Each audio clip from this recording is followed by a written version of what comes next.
I'm here to introduce Matthew Weatherley-White, and he's doing something really interesting that I find really intriguing. In my heritage, I'm an investigative reporter, and I've had questions that you can't answer that caused one Mississippi sheriff to go to a Parchman prison for 53 counts of fraud.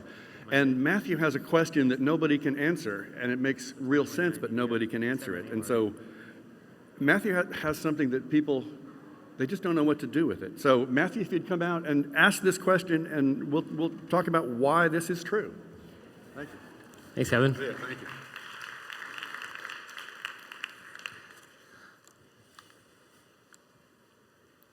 This is cool.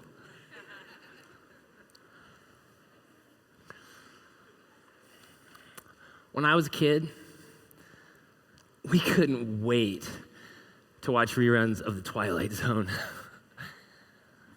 And if anybody's seen that show, you kind of got to ask why, right? It's kind of a crappy little show. B-movie sets, plotting dialogue, transparent storylines. But I think why that show was so compelling was because it blurred the distinction between our known world and this alternate reality where everything was different, and yet everything felt strangely, eerily familiar. And at the end of each show, the audience was left with one question. What if? I'm going to hold that question for a moment because we're going to use it to thread the next 12 minutes as we explore and unpack and hopefully answer a question that has been plaguing me since I attended my first SRI in the Rockies Conference 22 years ago. Namely, what if the institutions that hold the vast bulk of the world's invested assets were to gene splice environmental, social, and governance factors in what we know as ESG investing into every phase of their investment process, and not just from a product generation, market capture perspective, but from a systems thinking, change-based orientation? I think you're gonna like the answer. So buckle up, because we've got a lot of ground to cover. My name is Matthew Weatherley-White. I am a founding partner and managing director at the CAPROCK group. We're a multifamily office. We serve about 120 families around the world. We advise about $3 billion of capital, roughly $1 billion of which has been deployed with a sustainable, responsible impact mandate.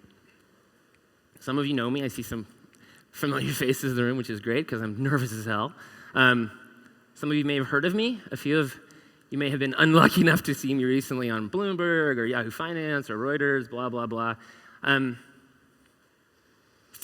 want to give you a little bit of background for where this story came from, where this idea surfaced.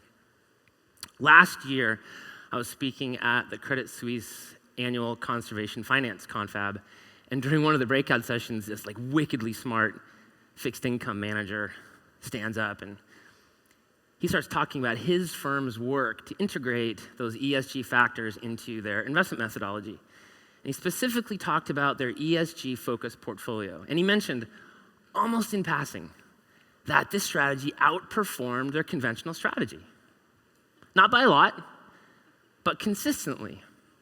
And yet it only represented 10% of their roughly $20 billion in assets under management.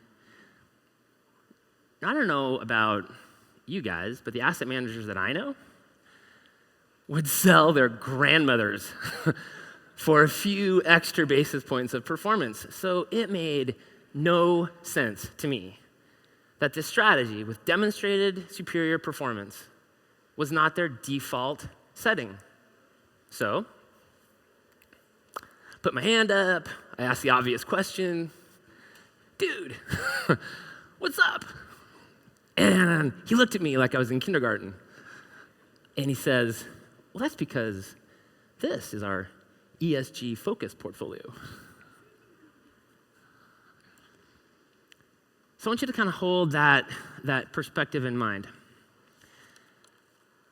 Because after the conference, I wrote a blog on the interaction It was sort of a Jonathan Swift, tongue-in-cheek, modest proposal kind of a thing, and I called it ESG opt-out.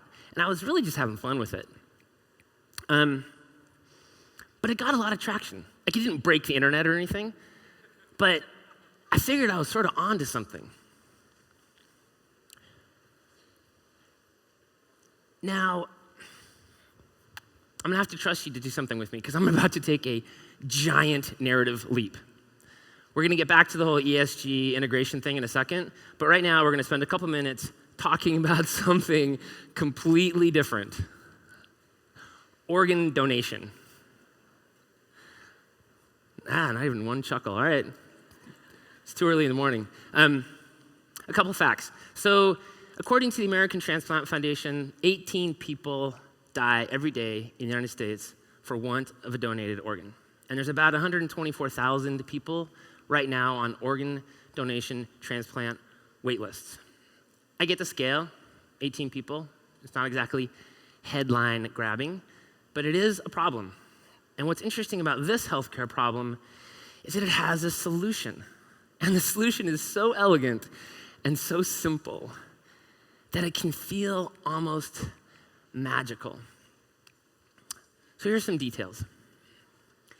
Most people are not in the position to determine the destiny of their organs when they no longer need them.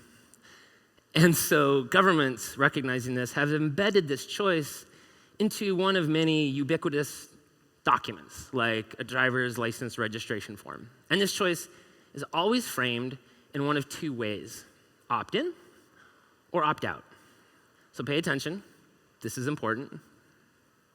Opt-in requires that people intentionally choose to donate their organs when they die.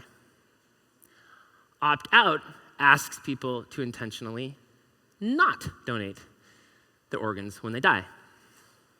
Any guesses on the results? In opt-in countries, about 15% of people donate their organs. In opt-out countries, 90%. There is no way that the cultural underpinnings of these predominantly developed, predominantly educated, predominantly Judeo-Christian countries would naturally drive such divergent results. There's been a lot of research on this choice dynamic.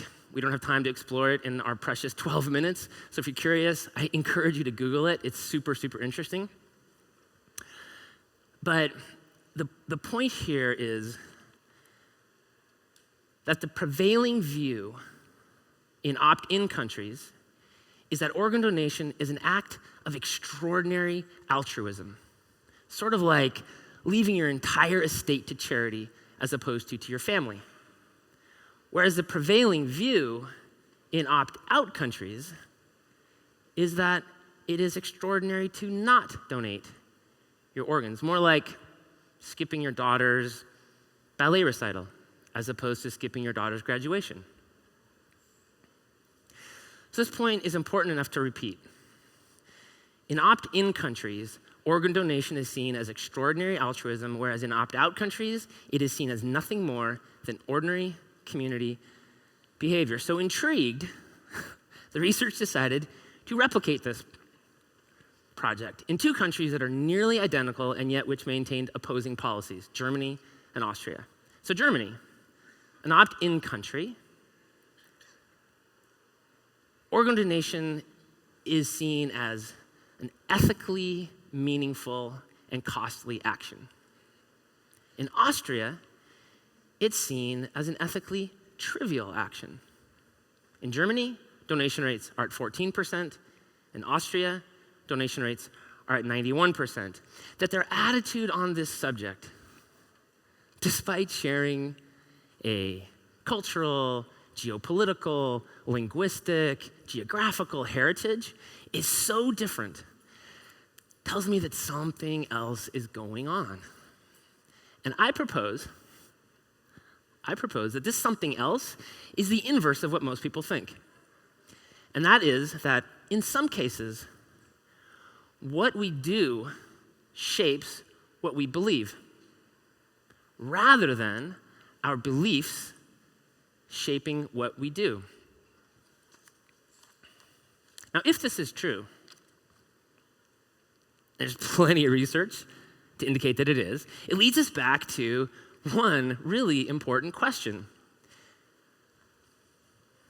If a single box on a simple form can inform the way that we think about something as fraught and as complicated as what happens to our body after we die, is it possible that the same dynamic can be used to address dysfunctions in the capital markets?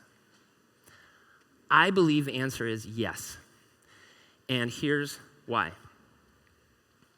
Remember that study targets people's perceptions of what is normal and customary behavior, the status quo.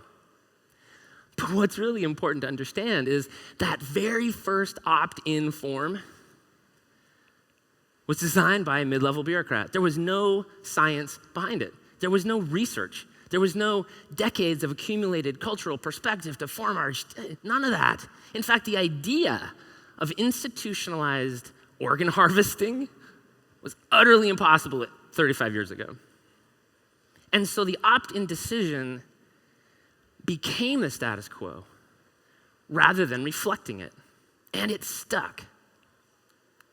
But what if that bureaucrat had chosen opt-out instead?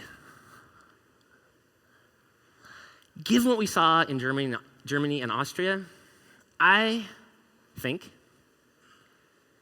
that would have transformed the way that we think about something as fundamental as the sanctity of the human body.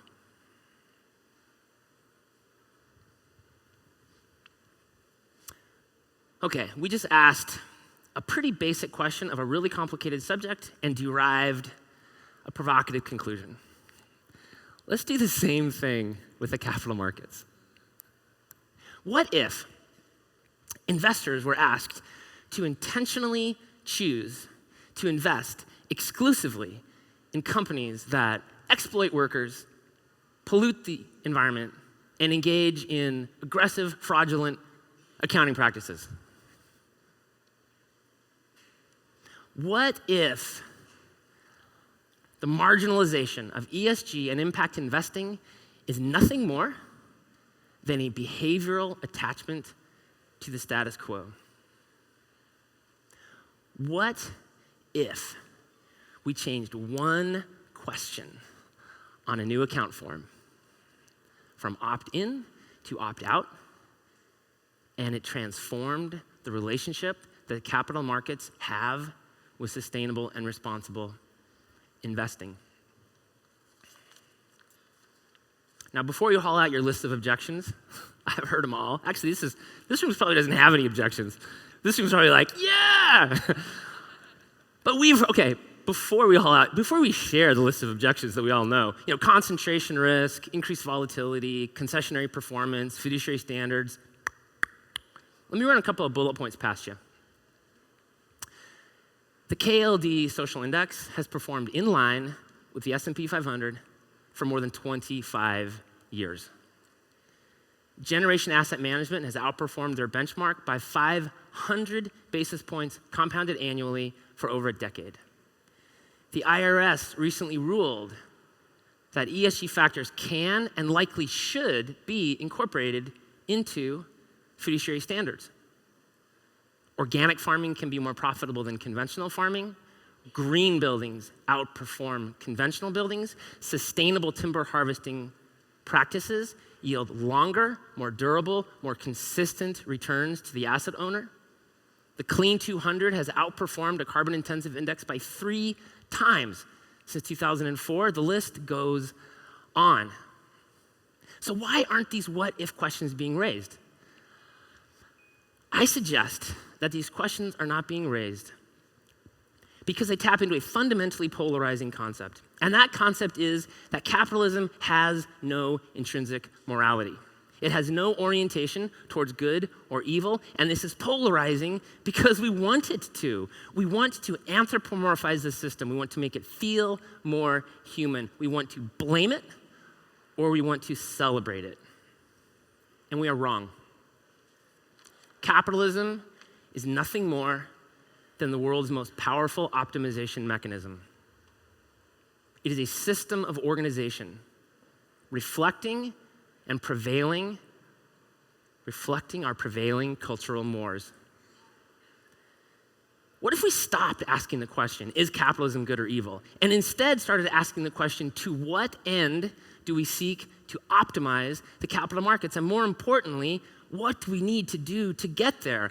I suggest that if we were to simply make ESG investing the opt-out setting, the system would change fundamentally and irrevocably. And yet we wait, hoping that the financial system and the people involved therein will do the right thing. The potential that we saw play out around organ donation holds true for the capital markets. So rather than ask people to fight their cognitive and behavioral biases by opting in, let's instead encourage the financial system to embrace presumed consent for socially and environmentally responsible investments and see where it takes us. We won't be eliminating choice. We'll be reframing the choice to more closely align the capital markets with what most people in the world believe. That capitalism should serve a higher end than simply the manufacture and concentration of money. I tweeted not long ago that pessimists believe the world should change, and optimists believe that it will. But we think about it, what is more optimistic than making an investment? You are making a statement about what you imagine the future is going to be like, and those positive returns, be they financial or philanthropic, are an implicit statement of optimism. So why not make that implicit statement explicit? Perhaps we'll end up in an alternate reality where everything is different, but everything feels eerily, strangely familiar. It has been said that there is nothing more powerful than an idea whose time has come. So call your broker, call your advisor, email your mutual fund company, light up your social media platform. Because ESG opt-out is an idea whose time has come. Thank you.